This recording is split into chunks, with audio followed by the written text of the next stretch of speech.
د مطبوعاتو له نړیوالې ورځې څخه په بلخ ولایت کې د دولتي ادارو او د رسنیو د مسؤلینو له لورې لمانځنه وشوه.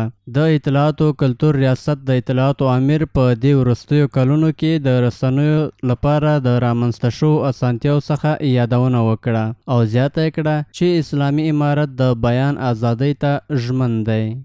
آزادی بیان هست و امارت اسلامی افغانستان با اون متحد هستند.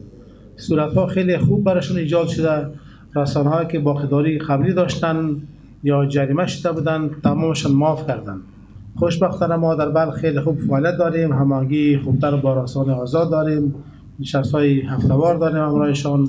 هیچ نوع مشکل تا به حال انشالله رو نما نگریده است. له دې سره په بلخ ولایت کې یو شمېر خبریالانو په هیواد کې د خبریالانو لپاره رامنځته شوي اسانتیاوې بېسارې وبللې او د رښتونې خبر رسونې په برخه کې هیوادوالو سره ژمنه وکړه. شخصا خودم هم در قسمت از این که خبرنگار هستیم تعهد ما همواره به همین بوده که انشاءالله چیزی که در قسمت اطلاع رسانی هر موضوعی از وس ما باشه دریغ نخواهد ورسیدیم.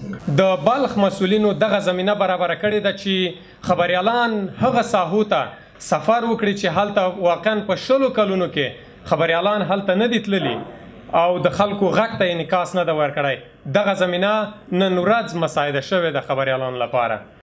دا په داسې حال کې ده چې اوس مهال په بلخ ولایت کې 6 ټلویزیونونه، 12 راډیوګانې، 4 نشرې او نږدې 40 د ژباړې خونې د چاپ او تبلیغاتو شرکتونه فعالیت ترسره کوي.